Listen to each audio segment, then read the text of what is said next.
All right, we are live with week 3 of Talking Preps. I got most of the crew here. The guru is out today. He's not feeling well. Chris, hurry up and get better. Alex Bass, I see, is trying to sign in to be Mr. Contrarian when we get the show rolling. Sam had a late practice tonight and somehow still made it to the show. So No, Sam, don't be saying late practice. Sam had a normal time practice. See, stop trying to add stuff. Sam got enough going on. Sam told me they moved I was locked in. Hey, we don't need any extra stuff. Sam had a practice. That's it. No, DJ McFadden has got Independence rolling right now, and I'm telling you, when they told us we could not practice on time, we just kept watching film until we're gonna go out there today. Yeah. Right now. Yeah. Sam was waiting on that last parent to come pick up their kid. That is partially true too. Well, Sam, I'm glad you made it to the show. We got a really busy show. Should be a bunch of fun. Let's get to it.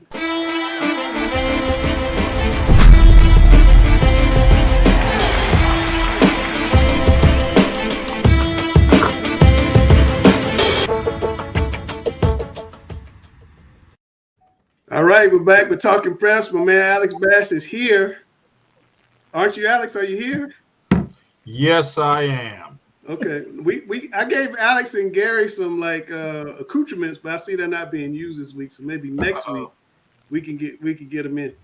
We'll get them in. I have my light set up.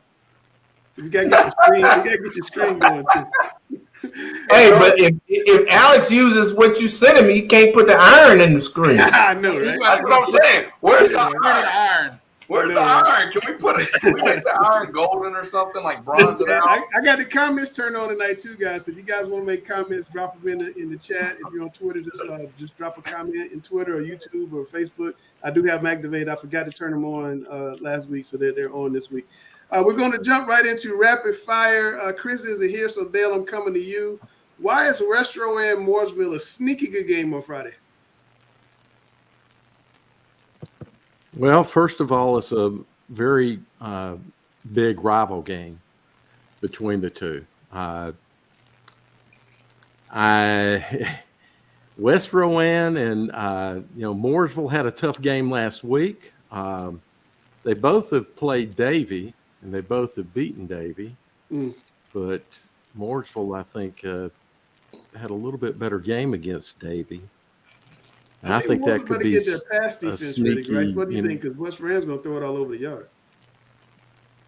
Oh, yeah, without question. You already know that. It's going to be a good game. I'm excited for this game. Like I said, I think, Chris highlighted it. You got the head coach from Rowan County, Joe Nixon, that's now at Mooresville. So they know all too well about him. Again, everybody's looking, at the games in Mecklenburg County. But this is one, for obvious reasons, of course, with Mooresville being our conference, that I definitely have on my radar.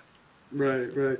I mean, Joe Nixon grew up around West Rowan. That was his first high school job. Yeah. Okay. Became the head coach. Now he's at Mooresville. He played at Catawba, so he's been around that whole area. I mean, this is a big game.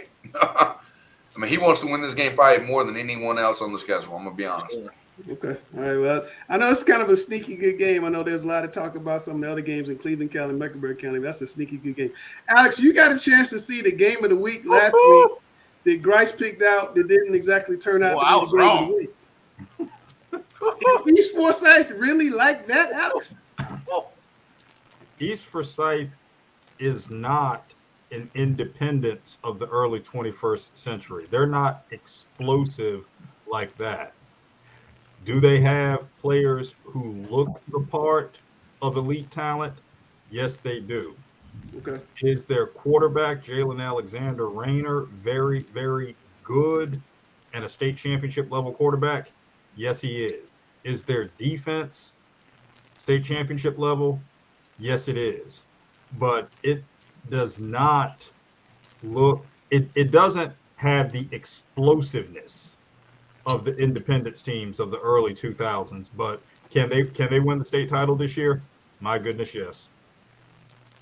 I don't know if anybody has the explosionness of the good old Independence days. I mean, they were beating people by 50 in the championship games, weren't they? Yeah. Man, I have a watch, and I know I have our little Talking Preps group, at a buzz. I mean, luckily our game was one where I could look at my watch. I just saw Langston say 38-0 or whatever it was. Whatever it was at halftime around that time. Goodness. And again, this is a Roseville team that y'all all told me, again, it's Marcus Cooley, Noah Rogers, Braden Atkinson stepping in there for Byron Brown.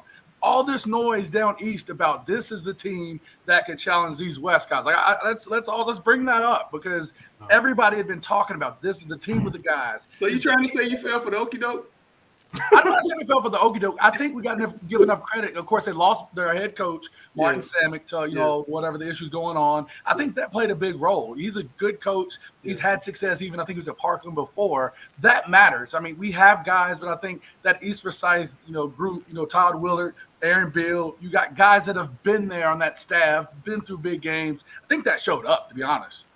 All right. Staying with you, Grice, Virginia High School has paused this season while they investigate a severe hazing incident on campus. How big a deal is hazing in high school sports, and it's something we need to weed out? I mean, I think it's just something you got to stay on. I mean, honestly, funny enough, not funny situation, but had this conversation today just with our players. I mean, general cleaning the locker room, you're just talking about stuff with guys like that, just making sure guys are aware, like, hey, this stuff is not okay. This isn't something that needs to go on. I don't know what you've heard, but just really staying vigilant around your kids, having that open line of communication just to make sure that, you know what's going on and making sure that the players from the best players that we love to brag about and post our offers, as well as the guys that are, getting through this, learning great, valuable lessons, that all of them know that you love and care for them just to make sure that they can come to talk to you if there are any issues. I think that's the type of behavior and culture you want to build with stuff like this. Gary, same question. Is hazing out of control in high school sports? I don't think so. But, high schools take their lead from the colleges. Colleges take their lead from the pros. If you're watching Hard Knocks and you see they're still hazing in the NFL, where they make the rookie get up and sing and perform a skit and dance. And it's part of tradition. So, I mean, do you define it as hazing or is it a rite of passage? When it becomes physical, when it becomes bullying, of course, it's hazing. But sometimes it's just a rite of passage to be a part of a group, a team, an organization. You have to go through some things sometimes. I don't know what happened in Virginia. I'm taking it that it must have been very serious. Yes. And it's something that coaches need to address. But just like, tonight, if you watch Hard Knocks at 10 o'clock, the head coach is going to come in front of the team and he's going to pick out a rookie. And, that rookie is going to literally have to make a fool out of himself in front of the whole team just to get approval, Yeah. So it's something that's been going on a long time. But is it criminal or is it a rite of passage? Each case is different. I want to comment on this as well. Like watching the Hard Knocks, I think that what is the end goal? Is it considered hazing or are they trying to build team camaraderie? If you're punishing someone in a certain way, I think it could be definitely a hazing situation. But like Hard Knocks, I think they're doing it where, hey, you comment on what your signing bonus is, and it's kind of funny. Somebody's making so many millions of dollars, someone's making, thousands of dollars, and then they could sing. One guy was juggling. You're just trying to make the other team know that you're okay being in front of it, and it creates leaders. And you can see it right from the get-go, are they being approved by the veterans or not? I think it's kind of a cool deal on some aspects, but there can be hazing when you're punishing people in a way. That's not necessarily punishing. You're trying to build a team camaraderie. No, I'm talking like real hazing. That's what I'm talking. Physical like what would be can you give us what happened in the Virginia? Like, give us. I have not seen the specifics. They just said there was some serious hazing allegations, and we've all seen some of the things with football and hazing that go on. If it's anything physical, where it's strenuous, where they're putting their hands on another kid, if they're embarrassing that kid, not in laughter, but it's something that's going to carry over and maybe it even makes it to social media, then that's probably hazing, and as opposed to a rite of passage. There's a fine line, but once it gets physical, it's definitely hazing. All right. Why even go to the line? I'm going to come back to you, Sam. Shelby's at Crest on Friday. That's normally the Cleveland County game of the year. Stop it town, shut it down, and it's over. But is Burns Kings Mountain the Cleveland game of the year this year? 100%. It's not even close. They've earned that keep. Kings Mountain winning, a big game versus Shelby earlier in the year. Burns is 2-0. I think it's definitely the game of the year. This is the one to go see. Now, it's not saying that Shelby, plays Crest. It's not a big game. That's a huge game. But, Burns and Kings Mountain are the ones that are like the kings of Cleveland County right now. All right. What do you think, Chris?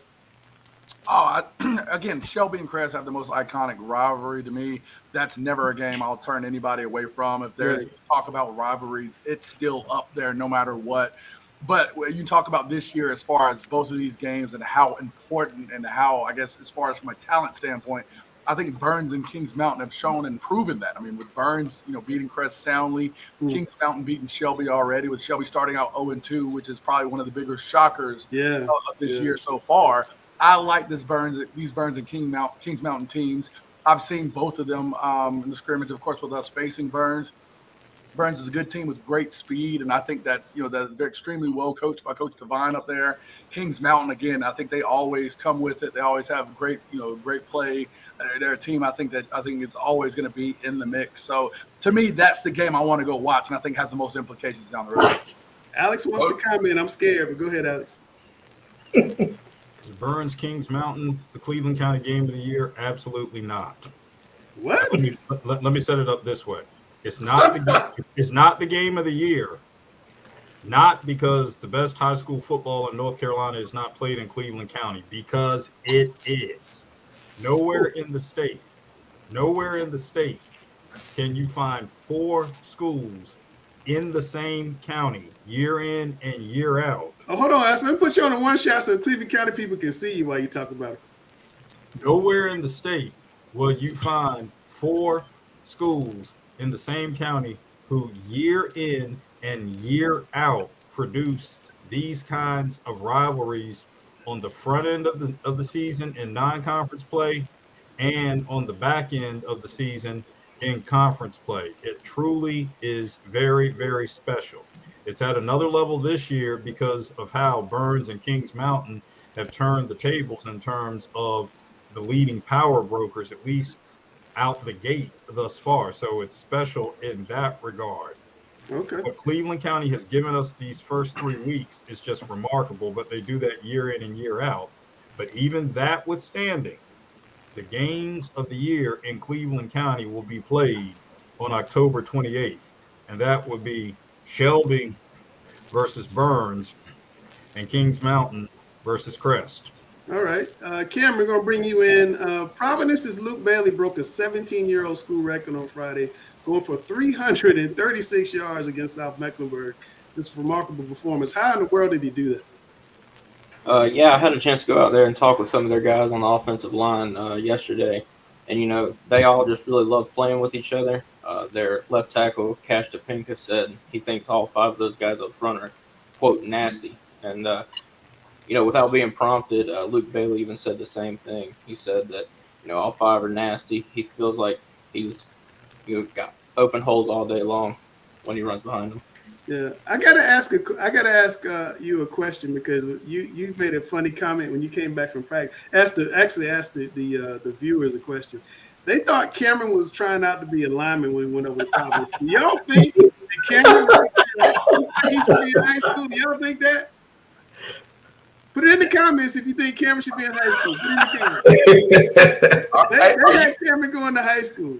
Are you hazing Langston? They want Boyle. Yeah, I believe that's hazing. Oh, okay. I'm in trouble though. Hey, Langston, you know what? The Providence had a running back who set a record against Vance a few years back. I guess it's about 15 years ago. Yeah. He had over 300 yards rushing. So Providence has put out some rushers. Yeah, they got 4 guys that have been over 300 yards. Cameron has a story that's coming out Thursday or Friday, so hope everybody will tune into that. But before we get out of this segment, Dale Ross wanted to have a mea culpa, so we'll let him do that on the backside.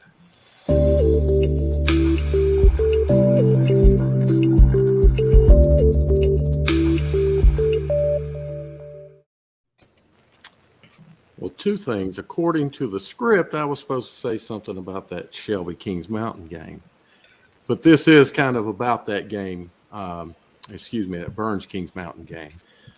Alex, they both came out of the gate last year as well at the start of the season. I was a wimp the first 2 weeks of our picks. I picked against Kings Mountain the first week, and I picked against Burns last week, and I wanted to pick them both times. So I got me a little cayenne pepper here. I'm not too much of a wimp, I hope. Is that the game in Cleveland County? You know, games are relative to whoever's watching and whoever's concerned. To me, that's the biggest game. In fact, for me, finish up my pepper there. For me, I was choosing between Providence Day and Catholic and the Kings Mountain Burns game. I think both are going to be phenomenal games. And I think the Kings Mountain Burns game is going to be an awesome game to go see. So if you guys got a chance, go see it. Kings Mountain, a great place to go watch football. Absolutely. That's it. I was a wimp. Hopefully I'm not a wimp any longer. Everywhere in Cleveland County is a good place to watch football. I've been to all four of those stadiums. They're incredible. There's a lot tougher than Shaq eating that ghost pepper. Y'all remember that scene? Yes, I do remember. You know, I tried to. I gave Langston the link to that Hot Ones episode. I don't know if you saw the Shaq. I did look at that. But it's time to find out. I don't know if the other guys saw it, but if you haven't, you need to watch it. Yeah, it's time to find out who Grice picked out as his Grice's Gems of North Carolina high school football players of the week. If you want to make the list, you got to DM Coach Grice on Friday. Just tore my slogan up. If you ball, you get the call. There it is.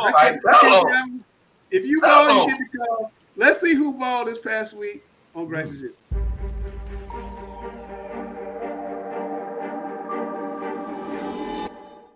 All right, my man Grice, here we are, another week at Grice's Gems, week 2 in the book for the 2022 high school football season. And, man, we had some big-time performers on the gridiron Friday night. And let's start up there in Rowan County. West Rowan High School quarterback Lucas Graham had a school record 388 yards. My man went 15 of 25, 3 touchdowns, and a huge 35-34 victory over Davie County. Grice, what do we see in this man? I mean, a great arm. I mean, anytime you know you're going against Davie County from the last few years, you've got to put up some points. Their offense is normally pretty productive, and this kid showed he was up to the task. I mean, we've got some more highlights here. I mean, again, you can see great arm talent. He's a kid. Again, you see 15 of 25 and to go 388. That's some big-time yards with average there. And his favorite target, Evan Kennedy, it seemed like, was a guy for him. 7 passes, 227. You know, as a receiver, I've always got to highlight those guys. His favorite target got the lion's share of the targets there. And again, it looked like if you couldn't handle this guy one-on-one, he was going to have a big night, and he did. Salute to Lucas. You know what? I think of West Rowan, you think ground and pound offenses, but you think of those 3 Peak State championships, and they had B.J. Sherrill. When you start encroaching on his territory, that's a big-time game. But, hey, let's move on to the next guy, Luke Bailey. Get on the bus.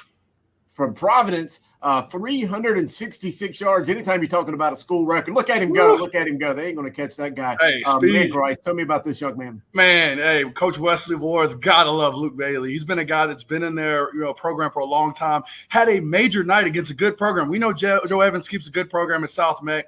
This was a major performance. Guru, let me give you a couple things here. You said already it's a school record for rushing. We've got to get into the record books. You know them better than I, but this is the 13th best single game performance in Mecklenburg County history. We got a big-time performance here just in week 2 from a guy we knew would have a great year. I'm excited to see this. I love Coach Ward's mantra. I love saying it every time I can. Okay, Luke Bailey got on the bus this week.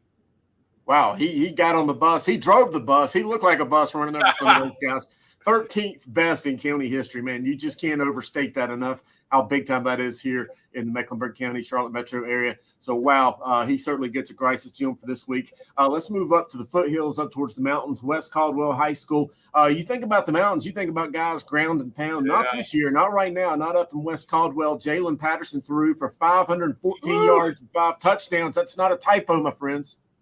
That is 514 and 5 touchdowns. That is the 15th most in state history. We're getting some state record type performances on Grice's gym. Looks a little dark, but trust and believe he's getting that ball out there to some big time guys. I told you, I've been telling you, Guru, the old mountain ground and pound that you've been talking about before is slowly going away as you're seeing more of these schools. And I mean, hey, the night is reserved here at West Caldwell's Jalen Patterson. Big time performance here. You see some big time throws, and hey, salute to his receivers making some great catches out here. Some of these guys, some one-on-one balls. Quarterback made sure that only his guy can get it, but his guy did the dirty work to come down. Salute to those receivers, but ultimately the night belongs here to Jalen Patterson as he was awarded to Grice's gym. He balled, so we had to give him the call there.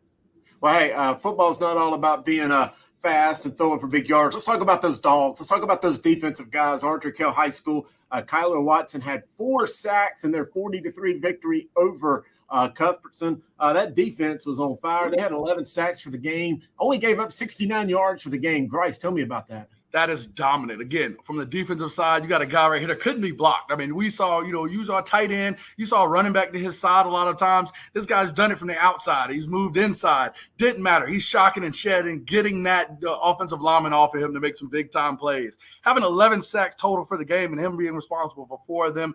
Big-time dominant performance against an area rival. We got to give the defensive side of the ball. Got to go get some Grice's gyms as well. This guy was well deserving here of that. Wow, incredible performance there for the entire defense, and especially Kyler Watson there for Untitled High School. And finally, hey, Grice, how many times can we ever sit around and say Shelby is 0-2? But A.C. Reynolds and Max Guest, he had a lot to do with that Friday night. Max Guest had 302 yards rushing, 4 touchdowns against the defending 2A champion Shelby Golden Lions. Man, when I saw that score come across, and that just wasn't like a 1 or 2 point win. That was a whipping, and Guest had a huge part of that show.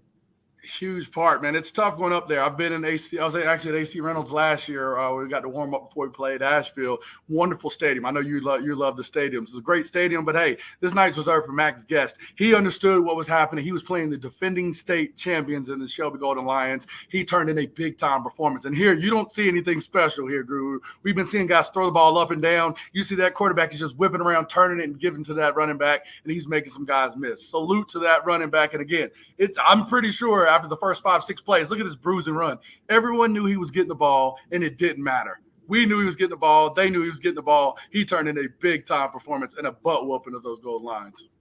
Wow. Well, you're going to get to call here on Grice's Gyms. Hey, Grice, let's just look at it again. Lucas Graham, Luke Bailey, Jalen Patterson, Kyler Watson, and there you go, Max Guest. We just summarized to him from A.C. Reynolds. If they have a big game on Friday night, how do they get in touch with us? Again, hey, these were state record, altering type performances. Guys really going on the list for their career for some performances. You got a performance you think is pretty good, reach out to me at Coach Jay Grice, at Langston Words Jr., at Observer Preps, at Guru Chris Hughes. I think that's correct. Reach whoever it is. Let us know you have a big time performance, especially if you're etching your name in the state record books. Let us know. And as always, if you ball, you're going to get the call. Well, there it is. Sam, it's time for you to get nervous. We're going to get Sam, it's about time for you to get a little nervous because it's time for the game show. And I'm going to bring in my man, Sean Boyle out of Charlotte Catholic. Committed to Charlotte. How you doing, Sean? Yes, sir. I'm good. How are you doing? I'm doing well, man. You guys are doing something funny over at Charlotte Catholic this year. You're throwing the ball all over the yard. What's up with that? Oh, yeah, we're throwing it around a little bit. We started implementing some, spread stuff during spring practice and stuff like that. So, we got a bunch of threats out wide. So, yeah, Coach Brodowicz up a little bit, let me throw it around a little bit. So, it's good. It's fun. Were you shocked when Coach said we're going to, go 3-4 wide and throw it? Yeah, a little bit. I mean, we have a really good O-line this year, and we have thrown target like Jack almost every play is, super awesome. So he's a beast. I'm surprised, but yeah, it's definitely cool. Yeah, Jack Larson going to Notre Dame, really good school, by the way. Yeah. Okay. So, Sam, what do you think about this young man when you see him? He got the chiseled jaw. I'm a little worried tonight. I'm not gonna lie. My man's just fresh shaved. I'm a little intimidated tonight. Got the mirror in the back so he can see his win. I mean, he just little something going on. So you think you might take an L tonight? Is that what you're saying? I don't take L's, brother. You don't take L's. You gonna see? Can I get my intro? I'm the GOAT of the game show. You'll get your intro in a second. But before we get going, I talked to Coach Brodowicz earlier today, Sean. I want you to hear what he had to say about you. He was really complimenting. Is it really true that you guys are like running a spread and throwing it all over the yard? Or is that more of because you're throwing it 20 times, it feels like 40 times? Yeah, well, yeah, exactly. We averaged 6 for the last 2 years with Sean. We've thrown it average of 6 a game. So, I think we called 24 pass plays last week, and Sean ran for 4 of those. So, I think we were 13 for 19 or something like that. But, Sean, has got a lot of offers. He got that, Power 5 offer at Rutgers, and he's been strongly committed to Charlotte for the last year and a half. And he's very excited to go to Charlotte, and we're excited for him to stay in the local area so I can watch him. And then, the Jack Larson is a special player, and we thought we need to use our strength of getting the ball, his arm talent.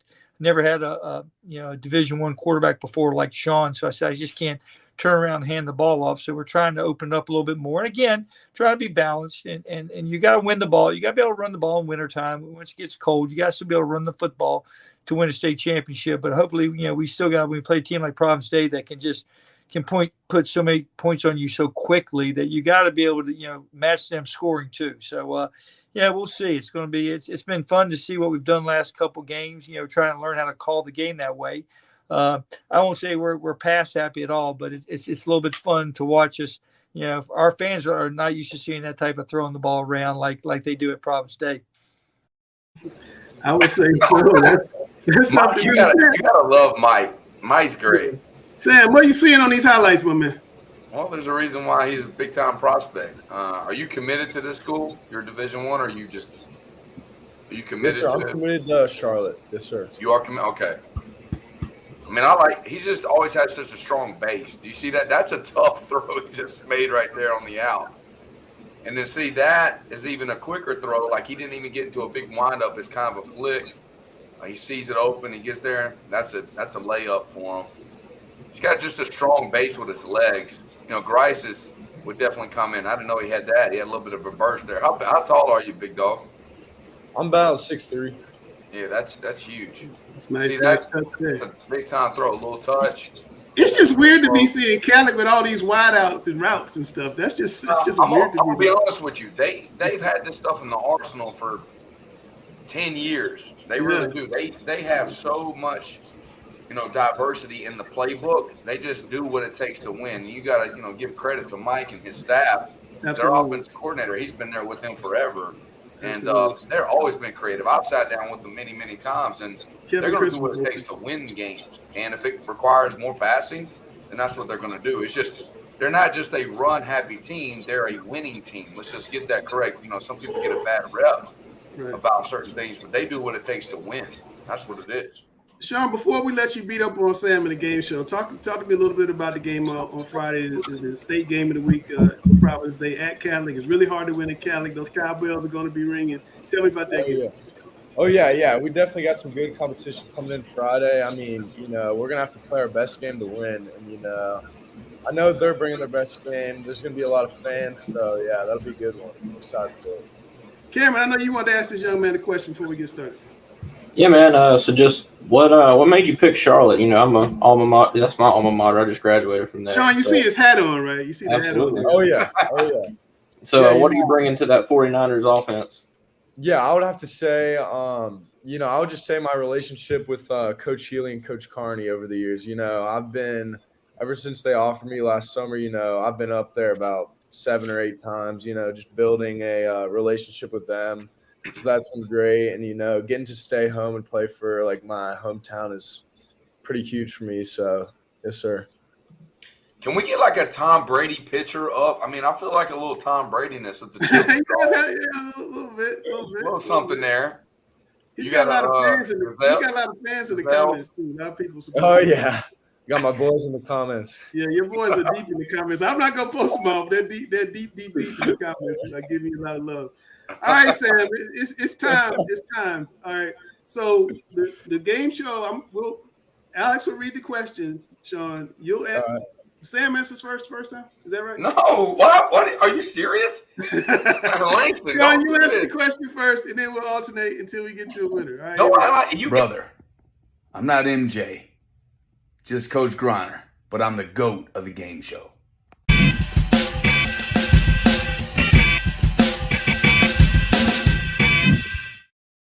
Sam, you get worried already? Is that the problem? The intro is. I feel like it's not intimidating enough anymore. We'll have to redo that. Like I'm about to do something crazy. All right, Alex, let's go. Whew. Alex, I can't hear you, my man. You got your mic off. Sam, you know you're supposed to go second. You're a defensive guy just like I am. When you win the toss, you defer to the second guy, and you play defense first. That's just that's the way it goes. So let's go. All right, question number 1. She was the first Brazilian artist to perform on the main stage at the MTV Video Music Awards this week, and she performed her hit Envolver. Who is she? A, Shakira, B, Anita, C, Daddy Yankee, D, Rosalia. All right, Sean, what you got? I'm gonna go with A. A, Shakira. Samuel, what you got? Yeah, I like A as well. The answer is B, Anita. So we are 0-0. Sean, I was a little confused. I thought it was Shakira is just like Shakira. I put Shakira in there because I figured that'd be the only one you knew, so you would pick Shakira. I was trying to fool you on that one. Well, what was up with the dad? Like, how can it be a girl and the name was Daddy something? That was disturbing. That's hazing right there. That's not hazing. You're always accusing me of stuff, man. All right, Chelsea, let's go. Which North Carolina college athlete has a reoccurring role on the hit Netflix show Outer Banks? A, Armando Bacot, UNC. B, Sam Hartman, Wake Forest. C, Terquavion Smith, NC State. Or D, DJ Ukulele, Clemson. Bonus points for saying that name correctly. Sam. There we go. Wow. No, you cannot wait for your daughter to come and give you the answer. What's your answer? That's not. I'm just let me think this. You know, I know Sam Hartman has another type of show, but it's not the Outer Banks. Come on, man. We got a long way to go in the show tonight. Let's just chill. I'm gonna go. I'm gonna go C. C, DJ Ukulele. What you got, Sean? No, C, not D. Oh, C, Terquavion Smith. I'm gonna What you got, Sean? I'm either thinking C or A. I'm gonna go A. Hey, Armando Bacot, my man, you're up 1-0. Got Sam in the hole. I was thinking that too, but I thought that UNC was a trick somehow. Gary, did you know the answer to that question? Yes, I did. I figured you did. I figured Gary knew the answer to that. Should have just went with my gut. They're putting these North Carolina things up here all the time. We got such a North Carolina cast over here. Everybody's graduated from Chapel Hill. That's right. Here we go. Alex, let's go. Who has the #1 country song in the country right now? A, Hardy and Lainey Wilson. B, Kenny Chesney. C, Cole Wendell. D, David Morris. It's your turn, Sean. I'm gonna go. I have no idea on this one. I'll go C. C, Cole Wendell. What you got, Samuel? Golly, that's what I wanted to go with, but I can't do it now. I'm behind. Sure you can. It might be the right answer. I'm gonna go A. Seriously? Yeah. Yeah, I was just tired. The number one song in the country, "Wait in the Truck" by Hardy and Lainey Wilson.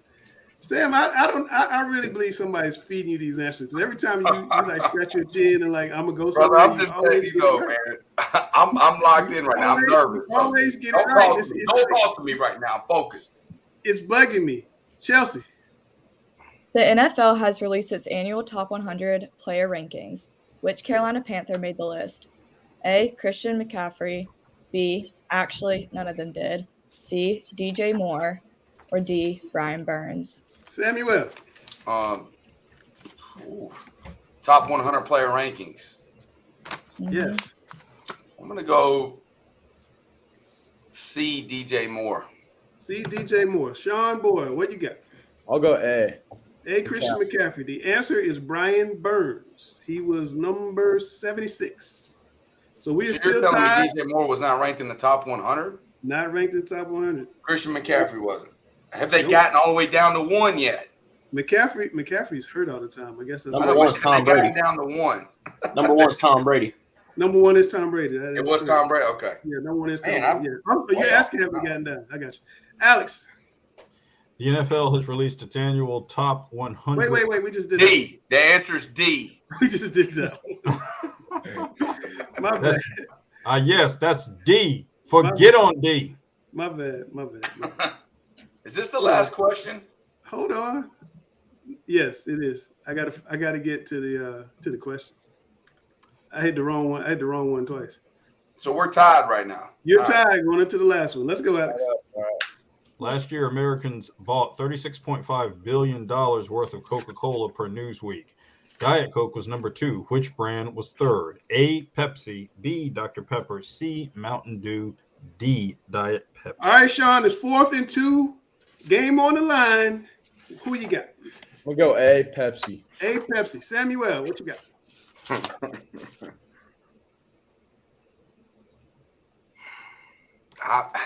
I think the answer is A as well, Pepsi. That's your answer? Mm-hmm. Yep, we got a tie. It's Pepsi sold $14.8 billion worth of product. Crazy they're so far behind Coke. But well, the good thing is to beat the man, you got to beat the man. And I wasn't beaten today, so the belt stays. Sean, you got to come back. The belt stays. You got to come back for round 2, Sean. You got to come back. Yeah, that sounds good. All right, we'll definitely do that. But, Sean, good luck on Friday, man. Yes, sir. I appreciate it. All right, take care. All right, you too. Thank you. That's Sean Boyle, the quarterback of Charlotte I County. ain't gonna lie, I was nervous. He's got a lot of friends. All right, I'm going to get out, and Alex is going to take over. Let's find out who Chelsea was talking about. All right. Once again, here we are in Chelsea's world, and everyone, like Coach Griner and I, we're just happy to live in it, and we accept that, and that's just our plight in this world. So, Chelsea, looks like you spoke to someone from Hickory Ridge today. Tell us a little bit about that. And the other question I got is, if you spoke to someone from Hickory Ridge, did you at least not get a nice coach's shirt like Coach Richmond is wearing tonight?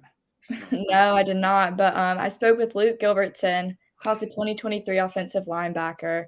And we talked about that last game Friday night against Charlotte Catholic, some lessons learned from it. And also just his leadership as a senior and the culture at Hickory Ridge. All right. I'm excited to see this.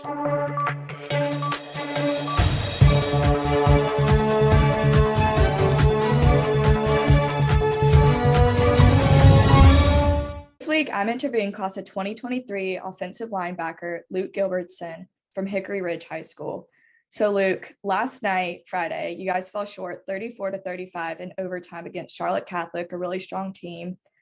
They're non-conference, but just talk about what those non-conference games mean to y'all. And even after a tough loss like that, what are some lessons you guys pull from that? Nothing to take away from Charlotte Catholic. They're a great team. But I think we have a lot of talent on our team. And I think what we learned from the game is it's the little things that are going to get us beat. Costly turnovers, flags, misalignment, just little stuff like little mental errors. It's very early in the season. I think we can fix that up and take that on to our season. If we play how we did against Charlotte Catholic, with how much heart we did and put on that field, I think we'll be just fine. Absolutely. And looking ahead to the rest of the season, I know you guys have some more non-conference, but really any game on the schedule. Which one do you most look forward to? You know, I did have Charlotte Catholic, Porter Ridge, and Chambers all marked on my calendar these next 3 weeks.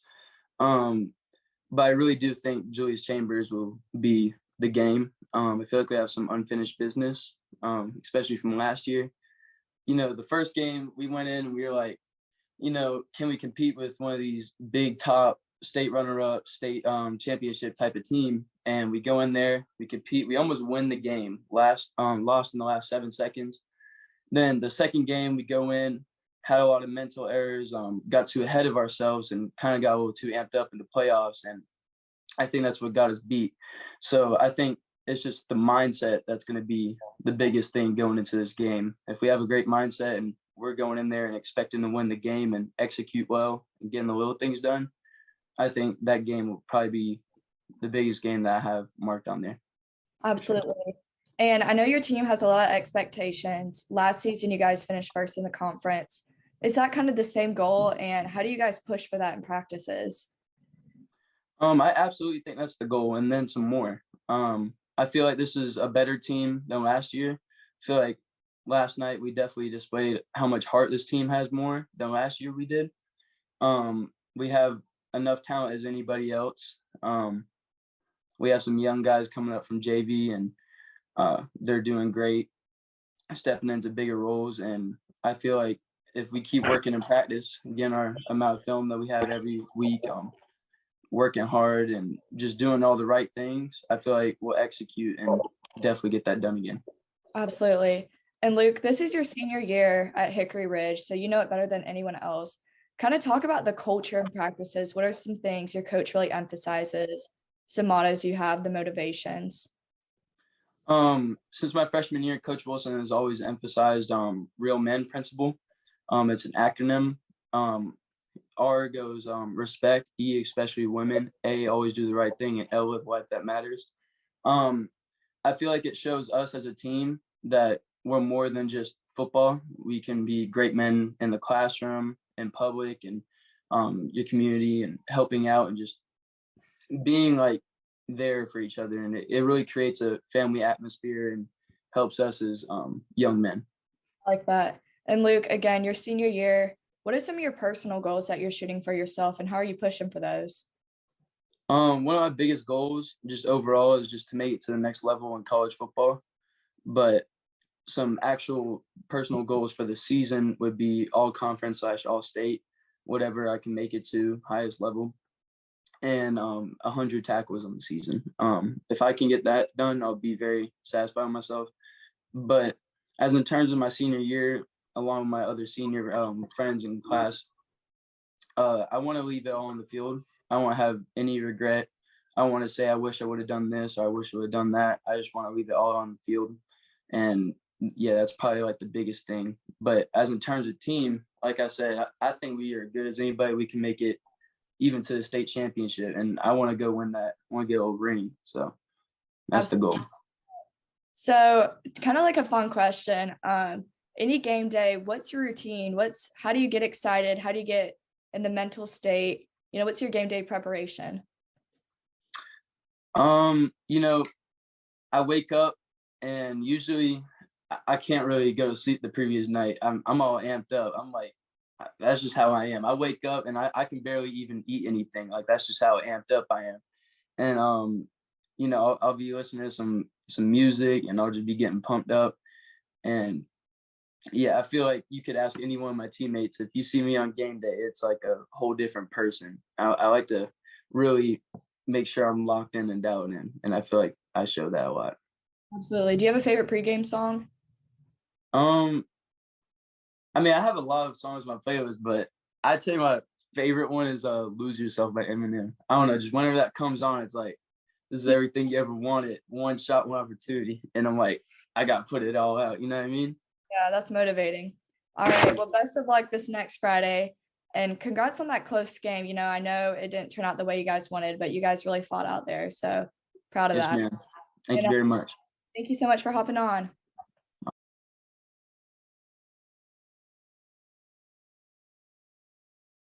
Well, man, almost had me ready to start bouncing and start talking about Lose Yourself. He got me a little hyped up, ready to go. Great interview. Great interview. Absolutely great interview. Next Gen Highlights, shout out Jupiter Wilson. Jupiter, I know you watched the show. Next Gen gives you some love. Happy birthday, by the way, Next Gen. Happy belated birthday. Yeah, Connor. But he does a great job over there with Chambers filming all their social media stuff in slow motion and putting music on. I think they blessed him too on his birthday. They shot him a little bit of money or something. That was a pretty cool deal. Yeah, I thought that was clever. Yeah, he does do a great job. Anything you're doing stuff for the kids is just amazing, and I think a lot of people have a lot of hearts that are doing things like that for the kids around the area, and that's pretty special. All right, Chelsea. So how can people get on Chelsea's World to be featured on the Charlotte Observer, the News Observer, and all of our social media channels, which is more media publicity you can get from me anywhere? So to get all that awesome media coverage, my Instagram and Twitter is at Chelsea Sipple. You guys can reach out to me on DM, and I'd be happy to set up an interview. Hit my DM. Hit my DM. I love it. If you call, you get the call, right, Grace? Hey. All right. That's my favorite. The whole night, that's my favorite comment that goes out. Hit my DMs. Hit my DMs. Absolutely. Love it. And Chelsea, we're gonna keep the pressure on you. In January 15th, is that the date? You'll make your college announcement right here. I got y'all. Should be coming out soon. All right, cool. All right, Chelsea, we'll see you next week. See y'all. All right. Man, we've been really blessed to have some teenagers with incredible talent between Chelsea and Kenzie. She's graduating, so we're gonna need somebody, one of you guys out there. And Cameron now, since he looks so young. There you go. What's up, Kenzie? Kenzie, I know you watching. What's up? What's happening in Tennessee? Grice, I just got a comment. They're saying that when we do the I'm sorry, my phone's ringing. When we do the Grice's Gems, we actually got to call, like, name one player of the week and call that person. So, like, pick 5 and then We like might add one, that. I'm like with one you. big guy that actually call him. I want to This week we'd have got on the bus with Luke Bailey, man. When you, what is it, 13th in Mecklenburg County? Mecklenburg County. He's really good one to start. So maybe we'll try that next week. We got to get the guru some Theraflu so he can, like, get his voice. I want to do one thing. I want to do one thing with Gary too, if y'all don't mind. What's that? I want to do a frontline warrior. I just think that we don't highlight offensive linemen enough, and I just think that we do a frontline warrior, whatever we want to call it, and we just pick out one person. We pick out their highlight. We communicate it. It'll help them get a little bit more publicity for recruiting purposes and things of that nature. But they can hit up Gary. Well, Langston did a great article on the offensive lineman from PD this week. Yeah, you want to come join us when we film Grinder and do that? We can do that. Just come join us. And guys got to send that in. Also, Grinder, I think I get stuff like I talked to some of the Porter Ridge folks, their O-line. Of course, they ran for 514 yards against West Cabarrus, but guys don't send that in. We had Will Hart from Porter Ridge last year when they beat Grimsley. When people send that in when they have those big games, that's fine. It's not like we have 20 offensive linemen and we're choosing none of them. I like it. I'm not criticizing you. I think I'm with you. I agree. I'm saying I agree with you. I love it. Like, well, hey, here's the idea. Let's do the offensive line of the week. Yeah, but we got to call it the frontline warrior. We got to give it a. Well, all right, let's figure that out, camera. We'll figure that out. No, they need to know what to say. I need to see some film. Send it to them. Alex's fire starter right now. Alex is about to start a fire. Here we go.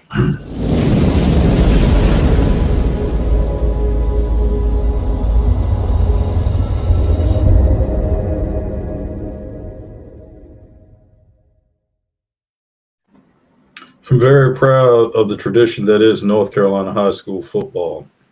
I'm always excited to see how North Carolina high school football compares relative to neighboring states. We've had the privilege to see a good bit of that over the first couple of weeks of this season, and that's fine. At the same time, I do raise the question, particularly in this pandemic's aftermath, exactly what is the net return value on out-of-state competition? We've had a number of North Carolina powers these last couple of weeks suffer substantial losses to exemplary out-of-state programs. And like I said, it's nice to see our teams compete. But at the same time, what is the net return at this point in time? While we were watching those out-of-state games that were going on, we also had, as we discussed earlier this evening, the great Cleveland County scene that played out over the last couple of weeks and will continue to play out this week and later in the season on the last week of the regular season. We've seen that play out.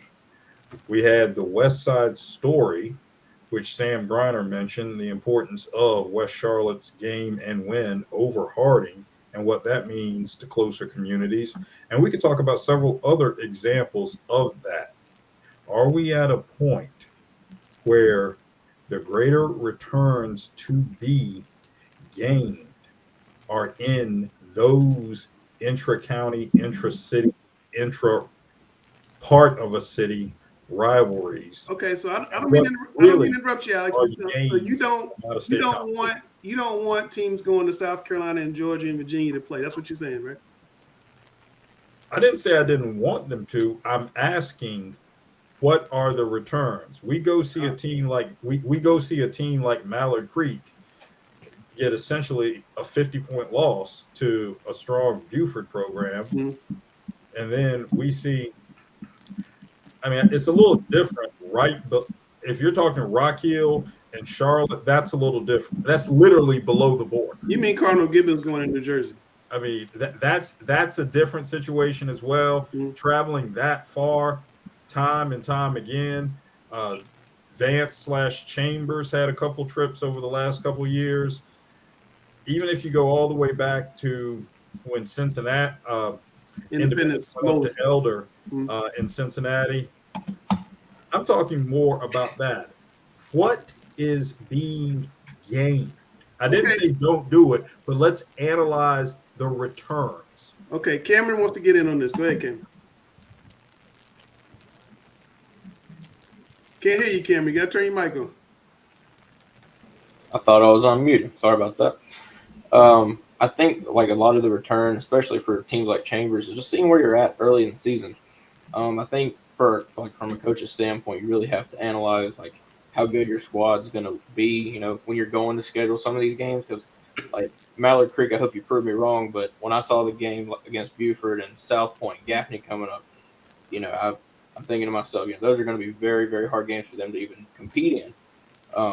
But, you know, I just think it's, you know, a good challenge early in the season. It's a good, you know, level measuring stick, I guess, if you will. All right, well, we'll leave that there. It's definitely an interesting topic. Grice, you got, I was looking in the comments while they were talking. Somebody said, thanks for the shout out. Oh, Damian Jackson. Thanks for the shout out, Coach Rice. PR all day. Puerto Ridge. Puerto Ridge O lineman. Yeah, like I said, he reached out to me again. No, they've got a sneaky. You talk about sneaky big games. Hickory Ridge, Puerto Ridge this week. That's another one if we want to keep it, you know, on that end. But definitely a shout out to those Puerto Ridge folks. They should play. They should play for something. I don't know if they play for like something. You know, it's both ridges. You know, you could come up with something creative there. I think they battle of the ridges. It says Colin and Cathick's one of the top 2 DBs in the state. He's definitely going to get a chance to show this week. Right. I think let's get back to the Firestorm. Nobody, let me be the contrarian on this Firestorm. Go ahead. If you're taking your team out of state and you're riding the bus and you get off the bus and you eat and you play the game and then you get back on the bus and come home, I think you can do that in state. If you're going for educational purposes and the kids are going to get to experience the area, they're going to do something that is going to expose them to something else other than sports. That's a good learning experience. You know, when these teams, you know, and I know it's at the college level, but when they fly across the country, they just don't go play the game and get on a bus and come back. They do things. For example, I know a lot of college teams, when they play in the D.C. area, they take them to the museums, the African American History Museum, to Congress, or places like that where they can get an educational experience as well as compete. But if you just get on the bus and you get a sandwich and you line up and you play and then you get a pizza and come home, you do that in North Carolina. We'll leave it there. Gary with the final word. We'll leave it there. It's time to find out who Alex ranked in the statewide top 10.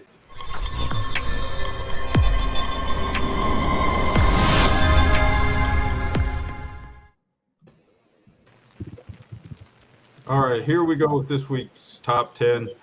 First time, and I can remember, number 1 in all 4 classifications took a loss in the same week. So just looking very quickly, so Mitchell, state runner-up last year, moves up to number 1. Tarboro with a tough loss to a 2A Hertford County by 2 points, just drops to number 2. And you just see the same old teams once again, just reorganized a little bit. Mount Airy had a huge win earlier this week, last Friday. And just the same mix once again, the same schools that'll be in the mix once again, just a little bit of reorganization this week. So we move on to our 2A rankings. Once again, you had Reedsville, who took that loss to 4A Greensboro Page. Always a good rivalry to nearby schools up in the Greater Triad area. So just a little bit of reorganization once again. The big move of the week was by Burns.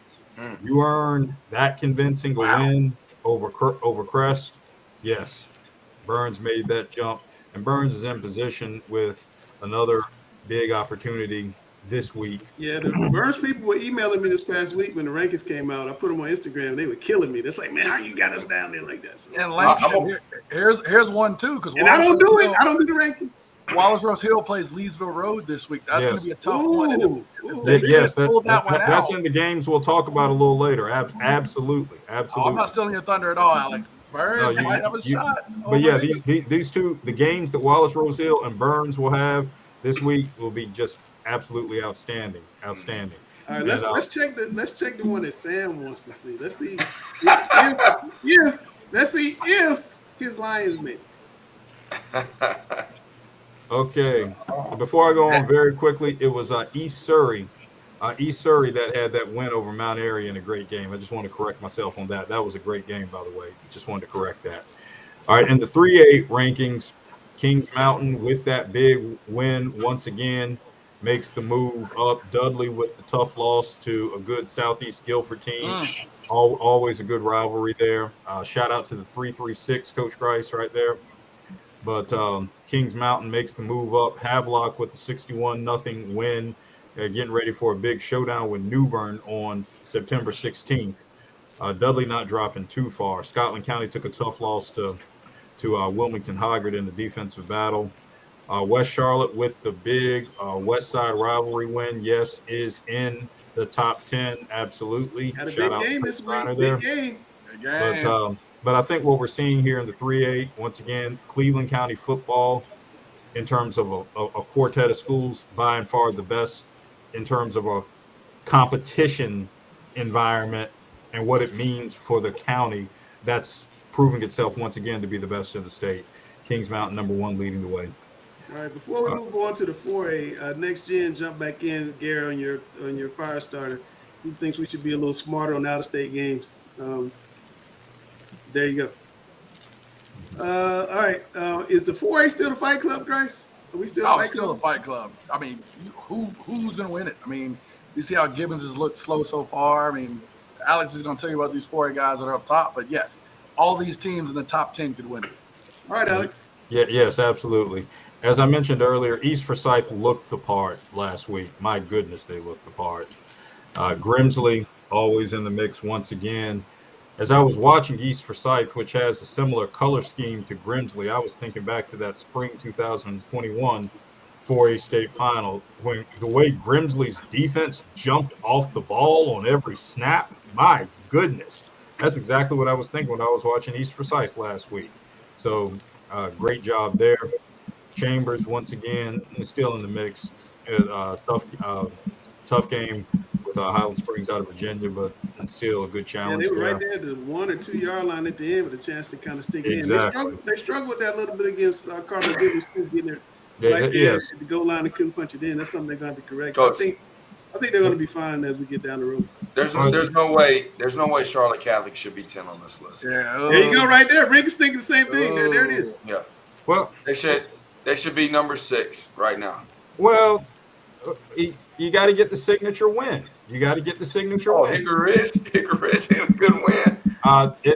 That's a good win, but that's not a signature win for Catholic. A fortunate win. Hickory that would have been a signature win for Hickory Ridge, but it's not. Exactly. I mean, it's not a. Well, I mean, them behind Cardinal Gibbons, who doesn't have a win, I think is very interesting. So what you have to realize is, Cardinal Gibbons, they need to drop out. Yeah, that's what I'm saying. So we got Hickory Ridge. Cardinal Gibbons has yet to play an in-state opponent this year, and they will do so this week in the first game. What about Chambers? The first game on. I'm sorry. Cardinal Gibbons has yet to play a game in the state of North Carolina. That's what I meant to say. Yeah. They'll have an opportunity to play for the first time in their stadium. He's a homer. I love him. No. Both ways versus Chambers. I want to tell all of you, We talk about these out-of-state games that we were just talking about. Yeah. Part of the problem why these out-of-state games have to happen is because all of you know that nobody wants to line up against Nick Drew's defense.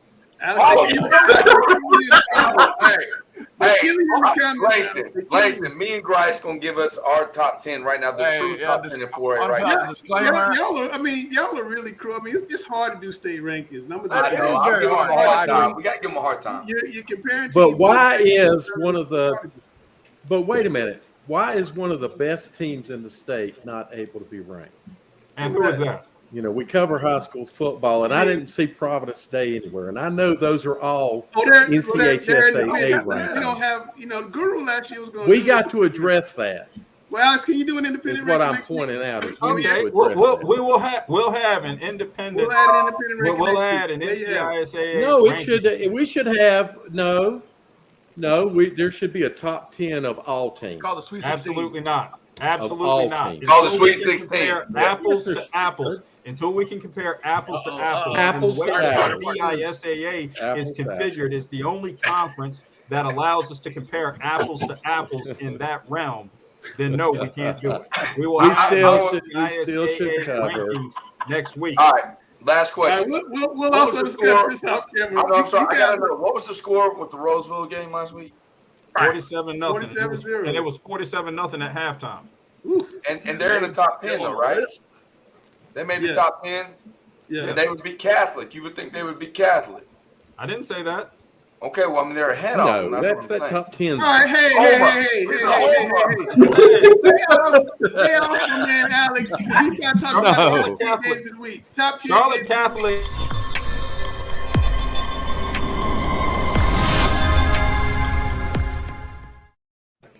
Y'all are killing my man. Alex, tell me about the best games in the state this week. I'm sorry. I love it. This is good. I'm not. The best games in the state. Burns at Kings Mountain, we've already talked about that. Shelby at Crest, we've talked about that. Those two go without saying. The Richmond at Cardinal Gibbons game, from a historical perspective, you have a school that will play for the first time in its stadium as a state champion, hosting the school that's tied for the most state championships in the largest classification in NCHSAA play. And once again, both of these programs right here are victims of no one wanting to play them. I said it previously, and I'll say it again. No one in North Carolina wants to line up against Nick Drew's defense. We all know Malik Creek was playing in Georgia last week. Moving right up. That's my point. No one wants to line up against some of these teams. So moving right along, Hillside and Dudley. Great game. Battle of the bands on that one. Always will be very, very special. And two teams that are 2-0 thus far. So that'll be great all the way around. We mentioned Leesville Road at Wallace Rose Hill a little earlier. A 4A school going down to the thriving metropolis of Teachie, North Carolina, right between Wallace and Rose Hill. Great challenge for perennial small school power in Wallace Rose Hill. That'll be good. Grice already caught me upset in that one. I mean, no Kanye Roberts, but they got a shot. They've got a shot. Don't count them out. All right. Mountain Heritage and Robbinsville in Region 8, in the far western part of the state, two traditionally strong programs. Hoggard and Wake Forest. You want to look at a Hoggard team that held Scotland County to 8 points last week. Wake Forest, which Wake Forest's first team defense didn't give up any points in a 26-8 win over Southern Durham in the first week. And then they went on to a 26-0 shutout last week. So what Wake Forest is doing defensively and has always been very strong defensively since its championship run from 16, 17, and 18. West Charlotte and Independence. I'll just come out and say it. I'm not betting against Sam Griner. So let's just move on. All right, I gotta give a quick preview on our picks this week. There was only one person that picked one school, and everybody else picked another school. I think we may have been intimidated by one of our co-hosts. I don't know, DJ. I think Sam came by my house. DJ, if you see my picks, Sam came by my house and threatened me, physically threatened me. Scared. So hey, DJ doing a great. I'm gonna tell you right now, Independence is a really great football team. He is doing an amazing job. Watched them on film. This is going to be a great game. I ain't going to lie to you. Early favorite for Coach of the Year in that conference. Early favorite. Easily doing a phenomenal job with Will those guys. West Charlotte pass more than 10 times in a game? Yeah. Now we played them at Independence last year. Guess what? We got to go there again this year. Fine. Ooh, don't get in trouble. I thought y'all played in Waddell. Huh? It's not in Waddell? No, we're playing at Independence. They're going to give us a home game next year. Their AD stepped up to the plate and said, look, I'd rather play y'all at your home next year. So come play us. Okay, you breaking news because we had you at Waddell. Okay, all right. Yep. Good to know. Good to know. West Charlotte's at Independence. We'll make those corrections. I'm glad you mentioned that. Then we got the Battle of Lincoln County, East Lincoln and Lincolnton. That's always a big rivalry game. But there's one game that stands out as the game of the week.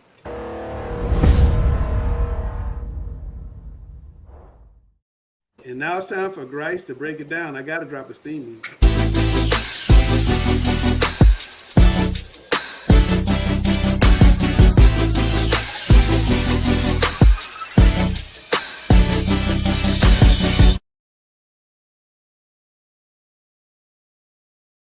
See, Grice, they even took away that COVID picture of your thing. No, I appreciate it. Hey, the comments are going crazy. The comments are on fire. I've not been turning them on. I turn them on and off. It's hard to even pay attention to the show looking at all the comments. All right, Grice, take it away. Tell us about this big game on Friday. Oh, you already know. I think Langston asked me. It took maybe 5 seconds to figure out what I thought the game of the week was. Providence Day and Catholic. I mean, I think you've got, the Providence Magic hype and hoopla with the PD program. You've got, so many players we've highlighted as nationally ranked, the best in their class. And then you've got that Catholic Magic that I think Coach Brodowicz has continued to show. And I think Magic's been even a little disrespectful, as is that continued consistency, commitment to discipline and excellence. That's, caused them to really, shine in the spotlight. They had that year, I feel like that acclimatization year, I want to say, back to 4A, but they've shown that they're ready to continue to be a power again, Langston. All right, but tell us why each team's going to win. Let's start out with Catholic. What does Catholic have to do to pull off the upset?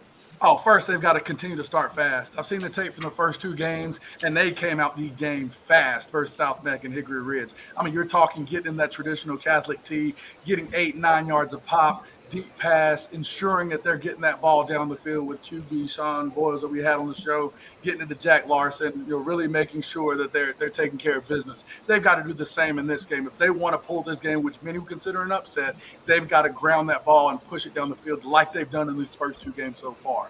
Second one, we talked about it again. I think y'all stole a little bit of my thunder grinder with it, which I love. I called it Old Catholic and New Catholic. The Old Catholic was that grounding it out through that wing tee, the traditional way they've done it. I think they need the balance, as Coach Brodowicz already talked about earlier in the show. Need that ground game, I think, one, to keep, chew that clock, keep that higher-powered Providence Day offense off the field. But Bowles has got to push that ball down the field, and he's got to get it to his guy Larson.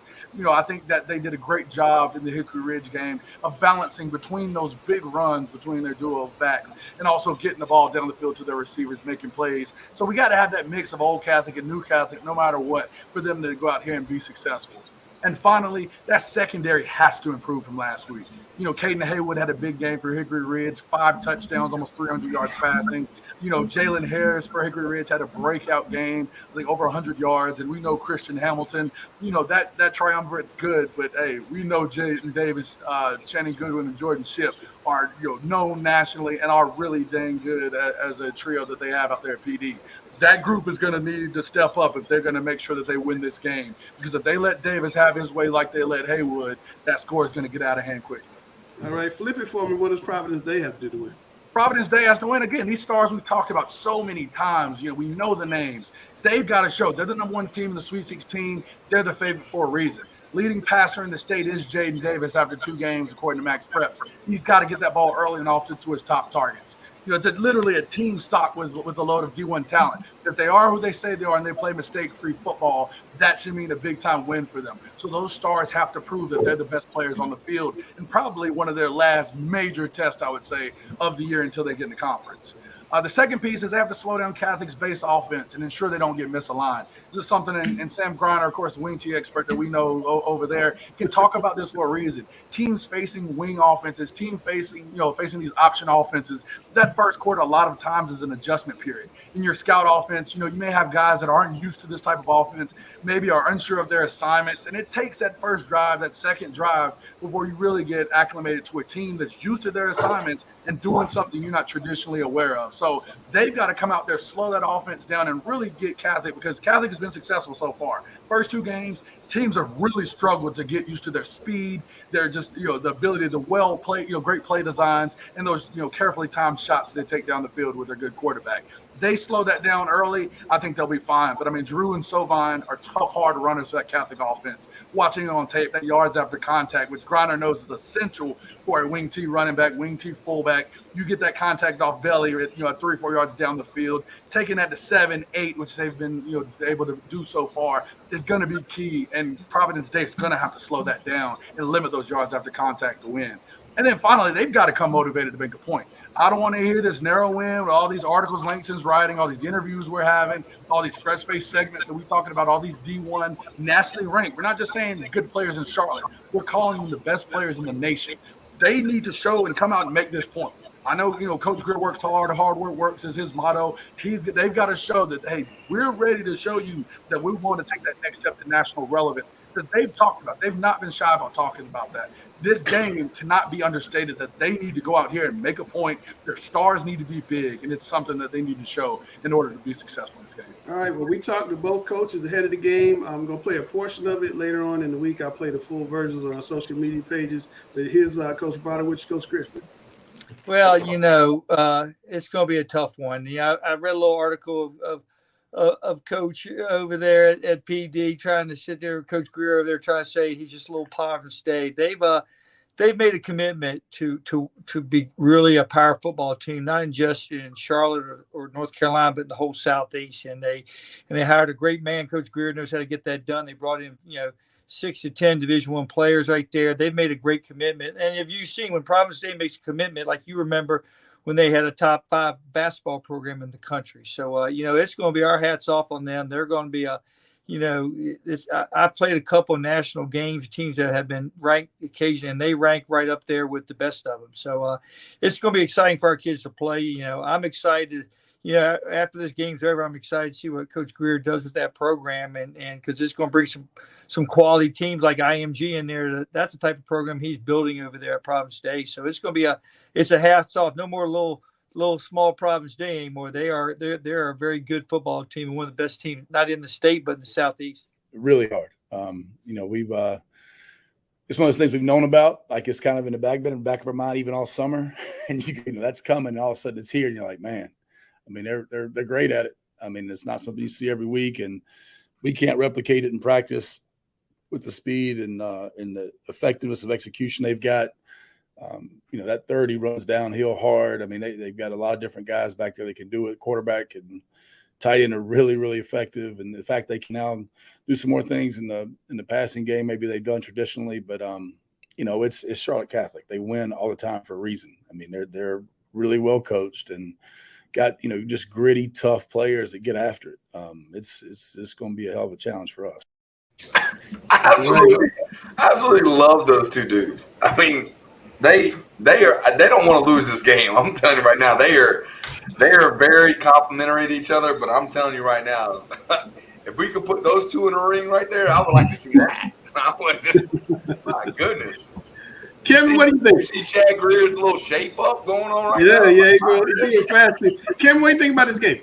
Yeah, I think Grice hit it right on the head. That Catholic defense has to be much better than they were against Hickory Ridge. I was at that game, and Christian Hamilton was open like 2 seconds after the snap, every single snap. And so Jaden Davis could have a very big game against that Catholic secondary if they're not careful. So owning time of possession for Catholic will be key. Run that ball, run that clock. Dale, I want to hear from you on this topic as well. What do you got? I think it's going to be a great game. That's why I'm going to it. I expect it to be a close game. What I saw out of Providence Day Friday night was phenomenal. That's a program definitely on the rise. I think Coach Brodowicz hit it right on the nail when he said they're building a national type program. They've got great players on both sides. I really think what's going to be important for them is their run game. They may be throwing more now, but what I saw Friday night was a good run team might be able to get some yards on them. It's going to be interesting to see if that Catholic secondary can hold up to that pass threat. Boy, Providence Day's good out there. They're wideouts. Should be a fun game. Anybody else before we jump out of this? Anybody else with comment? Where's the game been played at? At Catholic, where it's really hard to win. Catholic. Yeah, very hard to win there. And I think that traditionally why Catholic wins so many state championships is because of their defense. And I think that if they learned something from last week, Cameron said he went to the game. I didn't get to watch it personally. But I think that their cover two, I mean, they've been great at running cover two for many, many years, and they stay in cover two, and they're really sound in it. So I'm curious to know if, are they still doing some of that stuff? I'm pretty sure, Mike runs the defense, or at least he did in the past, and I think that he will correct some of those things. And it'll be a little closer than the experts think, I think. I really do. I think Providence Day is pretty good. Well, as Cameron said, they better work on that secondary. They better because Hickory Ridge had their way throwing the ball. Yeah, but I mean, think about it. They've won championships in the past, not necessarily because they're running game. They win games late because running, and then it gets colder, it's hard to throw the ball. Their defense has been one of the top 5 defenses in the entire state, regardless of the division, the last 10 years. And so it's not necessarily like their defense is weak. They might have had a bad game. I don't know what's going on, but I'm pretty sure they can make some corrections. I don't know. Sam, you always talk about running game. But this Providence Day passing game. Game of Thrones. I didn't know that. Go ahead, Dave. I was just going to say this Providence Day passing game is about like the Independence 2004 passing game. When they were loaded, they had a great quarterback that could throw the ball, and they were loaded. They're not as big as that. They were loaded at receivers. Yeah, what did I tell you on Friday night about Providence Day? What did I tell you relative to Independence? You remember what I told you? I said Jaden Davis is the best quarterback I've seen out of here since Chris Lee. He's only game 2, and I'm not ready to he proclaim can that to be. the world. But Is he better than Drake May? Right now, Jaden Davis is the best quarterback I've seen here since Chris Leak, and Chris Leak's the best player I've ever seen since I've been doing it. All right, well, I'm gonna be. And I know Drake's your guy. Drake's my guy. This kid can be better. But that's. I think that I'm not ready to make it proclamation yet. I'm just saying it going to our. I think that He has the opportunity to be here. I think Chad Grier is probably the greatest quarterback coach.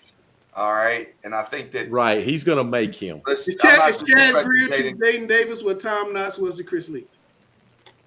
Possibly. I can't hear you. You're saying something about Alex. Not even close. Not even close. I think you guys are sleeping on one guy. I just think there's one guy that y'all are sleeping on, and right across the border at South Point, I think Malachi Marshall has the prettiest arm. The way he releases the ball. I heard a lot about. I think Malachi Marshall. Heard a lot about him. Oh yeah. By next year will be the guy you talk about. Jaden Davis is number 2 in the country. I mean, well, all right. Yeah, he's good. Where did he play at last year? Where did he play at last year? Chopper is. Sam, this kid makes all the throws. He makes them Sunday throws on Friday. I mean, he's impressive. I mean, I've been a Catawba Ridge before. He throws the ball. He looks defensive backs off, and he's really good. I mean, I'm not saying he's good. Look at his hand. He's really good. I'm not saying he's not good. I'm just saying. All right, I got to segue because I don't want to run heavy because Bryce was mad at me. Speaking of good players, we're going to find out who Bryce and the Guru picked in their fresh faces, the stars of tomorrow, right now.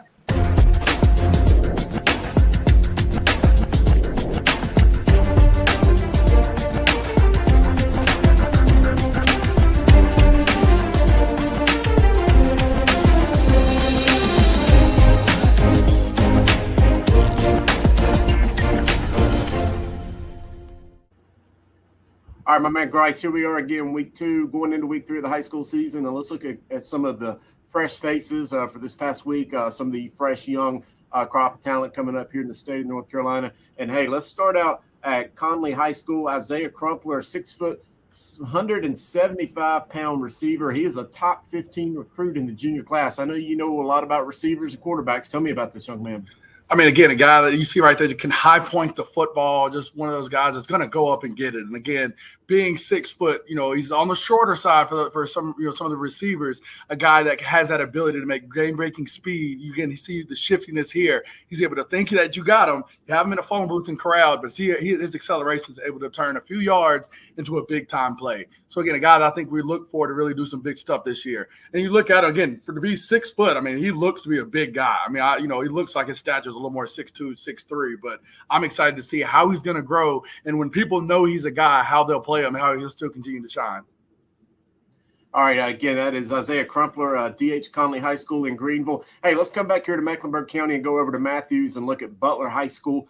Sophomore quarterback Zach Lawrence. I think of Butler quarterbacks, you think of Riley Ferguson or Christian LeMay, Davis Cheek, Nate Charest or Jake Charest, some of the best in the best. But I see this young man right here had 299 yards and a 40-7 victory over Richmond County, has Butler off to a 2-0 start. Man, what do you see in this young man?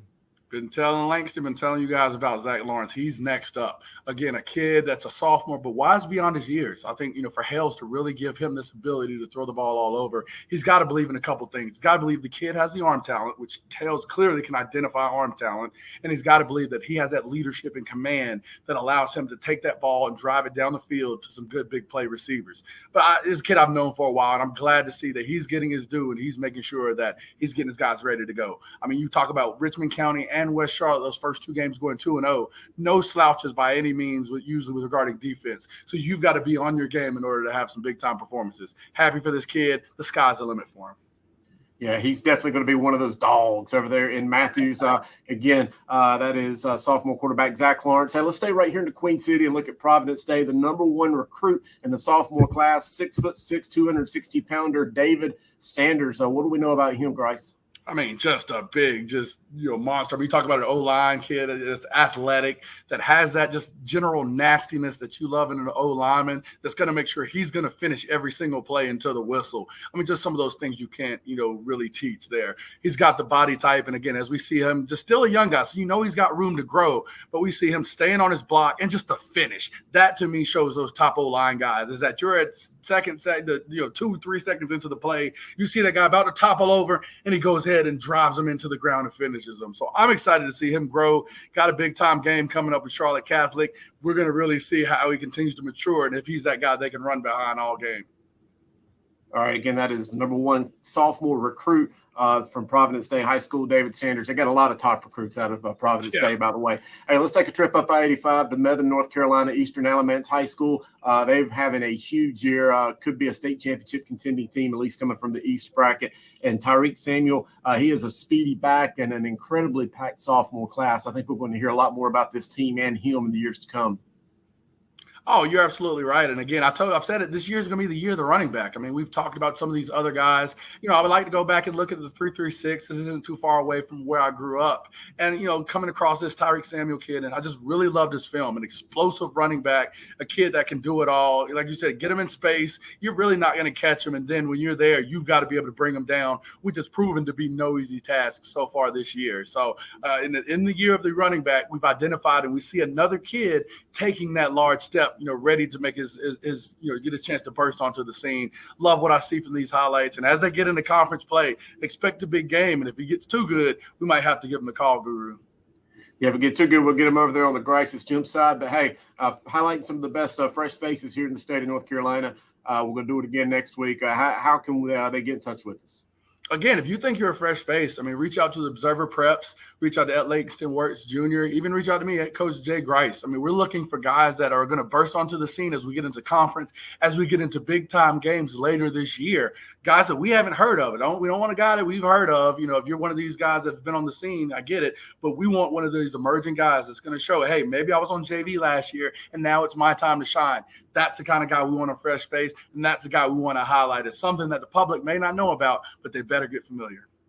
All right, for fresh faces, I'm the Guru. That's Grice. We'll get them next week. All right, those some interesting players there. Sam, you did not get a win earlier. What is that? You got a tie. So you get a second chance. You get a second chance to redeem yourself against Coach Grice. Drop that music. Let's go. Welcome to another edition of Thunderdome.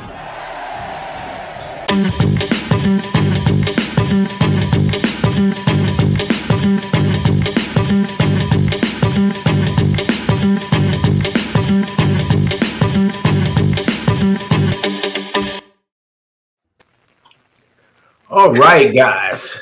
It's good to be back. Coach versus coach. Give me some predictions here. What you got tonight, Grace? What you mean? What I got tonight? I'm dominating. Are you on offense or defense first? You going first or second? I'm an offensive guy. We're taking the ball, baby. Let's go. Let me give a little credit to Grice real quick before he gets beat up. You're trying to soft me up. I know the game. Listen, I mean, your last segment for Game of the Week was the best you've ever done. It was really good. So I know that you ain't got much left in the tank, but I'll take it easy on you, all right? I am tired. Long day. All right, let's go. Hey, I want the ball. Go ahead, substitute teacher. Let's go. All right. Drake May threw for 294 yards, 5 TDs Saturday against an undermanned FAMU team. Did UNC find their quarterback? Man, like we were saying, undermanned. They went out there with 30 guys. I think some of the Marching 100, that's the band for those of you that aren't HBCU literate. But I think some of the band members, I think the drum major was playing DB in the second half.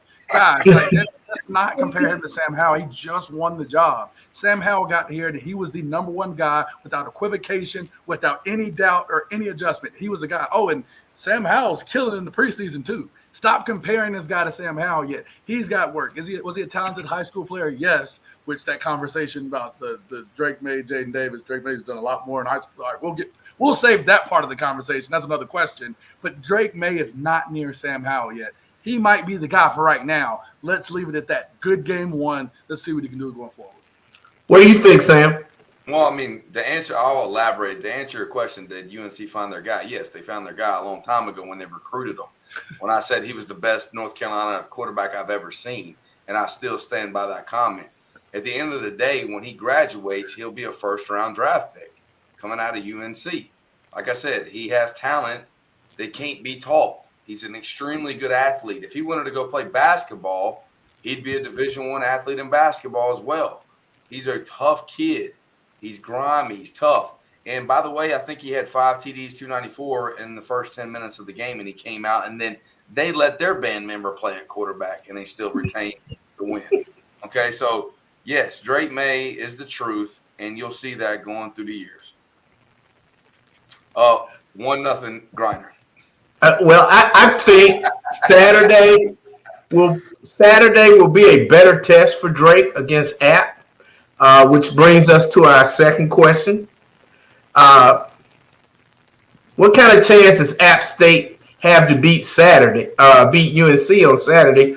Or you might pose it the other way. What type of chance does UNC have to beat App? Sam? App is a huge program. I mean, this is a 50-50 game right here. I think that UNC pulls through on this game. I think that they recruit a little bit higher caliber players. Now, can they outcoach App? That's what we need to be seeing here. But they do have Drake May at the end of the day, and Drake May, I think, goes for over 3 touchdowns this game and roughly about 270 to 300 yards passing again. And I think it tops over App State, and they win the game. Thoughts, Grace?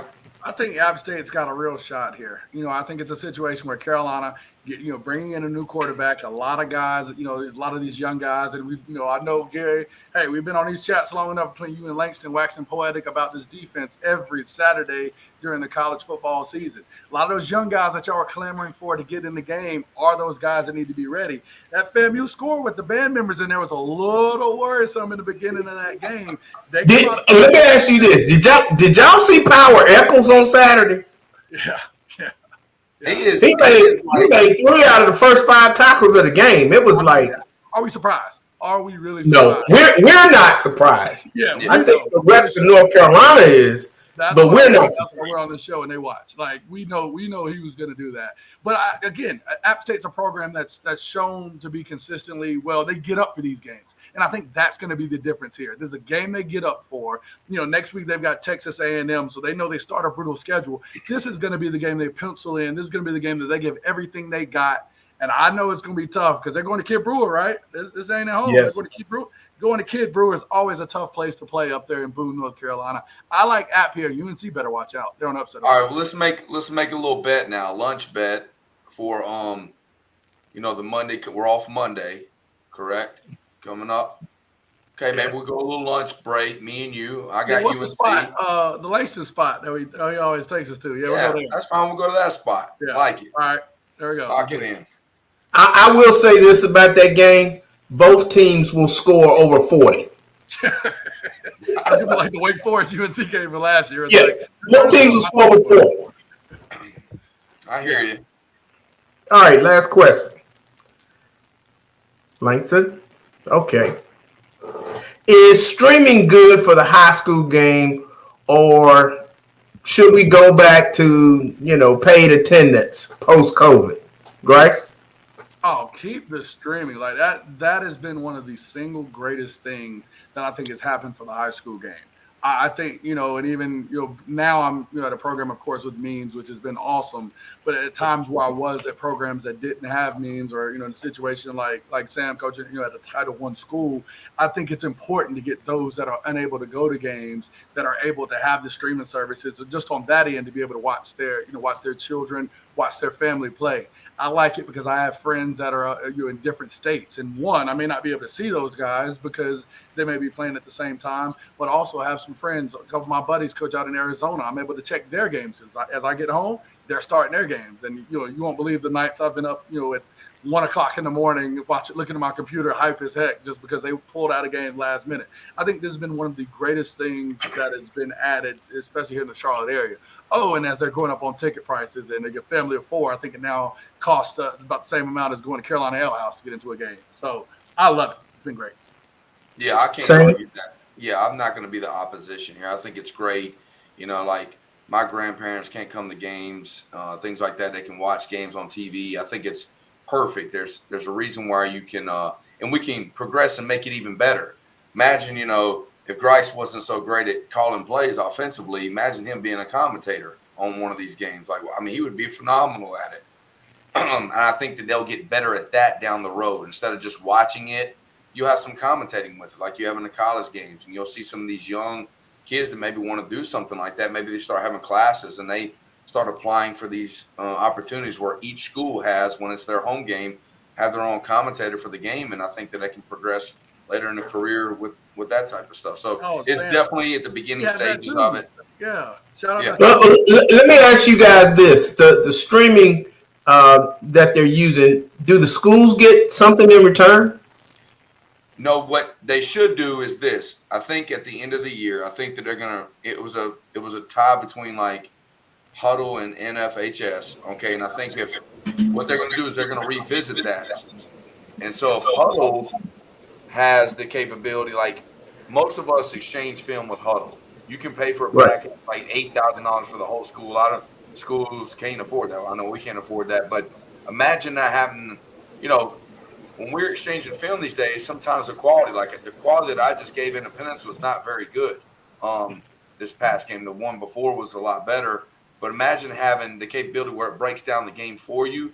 Those like NFHS films that they break it down for you, and you can exchange that film. You have that capability with Huddle, and they're going to revisit. Are we doing NFHS next year within the Charlotte-Mecklenburg schools, or are we going to move into something else where it's actually helpful for like us as coaches as well, instead of having a camera guy that has to go places, and sometimes the quality is really good, sometimes the quality is not as good.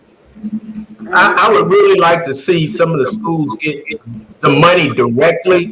Maybe half go to the streaming service and half go to the home team. So Gary, on the record, you like the streaming, is what you said. I enjoy the streaming, but if it's going to hurt the high school game, the high schools need the money bad, and especially some of the lower income schools. I bet if we had 10 ADs on the show, they probably say, I'm not so sure about the streaming. But I mean, that's just a guess. I don't know if it's. I like it. I like the streaming on Friday nights. I got game after game after game. So I mean, the worst feeling in the world is, as a reporter or a neutral observer, you think you're going to the best game in town, and you get there and it's a blowout, and you're like, I should have gone to this game or I should have gone to that game. Where with the streaming services, you just turn the channel and find the best game. That's correct. Are you talking about what happened last week? You had to stay there and watch that though. What happened last week, Alex? What happened? Alex had a story written in the second quarter last week. Yeah, good job. And he also still had that team in the top 10 in the 4A. He did. He did that. You just let that man. Proliferation of the. I think Alex does a phenomenal job. I love messing with him. That's what Sam's talking about for those of you who join late. He's talking about. I'm not trying to disrespect. Number 7. I'm not trying to disrespect, but Catholic should be up there. And I'd let you do the rankings one week because it's really hard. It's not easy to do. I did rankings for a long time. Sam had West Charlotte 1. Yeah, I know, right? I will reaffirm for everyone. The reason Charlotte Catholic is number 10 right now, as Gary Richmond said so eloquently, echoing what I said, Charlotte Catholic does not have a signature win for Catholic yet. That does not mean they're not one of the 10 best teams. So Cardinal Gibbons got a signature win this year. They don't have any wins. Cardinal Gibbons, hold on. Cardinal Gibbons, I get this all the time about the Sweet 16. And that number 17 didn't have a signature loss. Hold on. Cardinal Gibbons was number 1. So he dropped them after they lost the first week, and then he dropped them again after the second week. It's not apples to apples every week. That's how wasn't Shelby number 1 in the 2A though? And he dropped them out. So maybe they shouldn't have been number 1 at the start. So here, you guys. Hey, while you guys were talking, I got 3 text messages on my iPad here. People like this clamoring. Talking about how much they enjoy you guys. We had a lot of first-time viewers tonight. And they said Grice is really good. And I've been telling y'all, Grice is TV good. Chris is TV good. He's not here tonight. Sam, Mr. Hollywood. When we can get Sam out of Hollywood off of CBS, he can be good. And Gary and Alex always got an opinion. We got to get in training. Cameron and Dale and I've been around forever and ever. We know. We don't know as much as these guys. We know a little bit. We've been around. So yeah, I love our crew, man. I love the show. It's a lot of fun. And one of my favorite parts of the show is right here at the end, and I get to put the big star of the big show on his one shot, and he can give us his final thought. Only way I get to be a big star is we win this game Friday. Then it'll feel really good because Independence is a great team. I want to give a shout out to my son, Brahim Murphy. It's his senior year, at Army, starting slot back, number 8. I'm going to go with a couple of my friends, and we're going to go watch him play. He's playing at Myrtle Beach versus Coastal Carolina. It's a rematch. If you remember, one of the toughest games we faced in the 2017 run, it was the first game in the second round. We had to play Porter Ridge, and that quarterback was going against Brahim, who was quarterback. And it's going to be cool. It's going to be their first game, going against each other. So I can't wait to go to that. Big shout out to Coastal Carolina Army. But if you can make that game, you want to make that road trip, I'd love to see you out there. All right, well, there it is. It's a crazy, wacky edition of Talking Preps. Had a bunch of fun. We'll be back next Tuesday, 8 o'clock. Replay will be on as soon as we get off, and we'll be cutting them up on social media. I got a lot of things to cut this week. But the best sections of the night was the 4A rankings. That was phenomenal. That was good talk. And Grice's game of the week was I was hyped. Grice is on his Fox Gus Johnson type of stuff today. But what happened? But what happened was Catholic called Grice out on social media. They said it better be fair. It better be fair. I told him it's always fair. Hey, I know it always is. Yeah, Grice is down the middle all the time. Grice, and the thing about Grice is he really researches that stuff and it really matters to him. And I think all the guys on here. I think Langston's more of a homer for Providence Day. Yeah. All the comments were talking about Langston being a homer. Yeah, it was about Langston. Yeah. Look, years ago I was a homer for West Charlotte. Then I was a homer for Independence. Now I'm a homer for Providence. I know that is true. I'm a homer for whoever's good that we write about. I'm a homer for them. Yeah. Yep. Exactly. Hey, you know why Chris didn't show up? It's because he didn't choose us in the daggone list. He was that one. But DJ, honestly, Sam came to my house. He threatened me. So when you see my picks, don't get mad. Don't listen to that. Sam DJ fine. DJ 2-0. He on revenge. Sam lives tour right down now. the street from me. He came over here and he left a note in my mail. Hey, we're just little old West Charlotte, man. We're just trying to claw our way back. I mean, big school. Get out clawing our way back. Little old 3A West Charlotte. Looking Little forward to that 3A. one Little 3A West playing Charlotte. game in West Spec. That's all you worried about, that one playing game. That's it. No matter if you go 1-9, the rest of them, just that one. Nah, I gotta win some more than that. I got enough heat on me than that. I got you, but we're real heavy. We're 10 minutes heavy, so Grice gonna get mad at me. That's Sam Grinder, one of the best football coaches of North Carolina. I mean that sincerely. That's Gary Rich, my frat brother, my good friend. That's Cameron Williams, who is the Get in Training, the guru in training. Alex Bass, Contrarian. Jonathan Grice, guru too. You guys are seeing it every week. Guru 2 is getting better. Dale Ross was my friend for decades. I'm Langston Wirtz, and we are Talking Preps.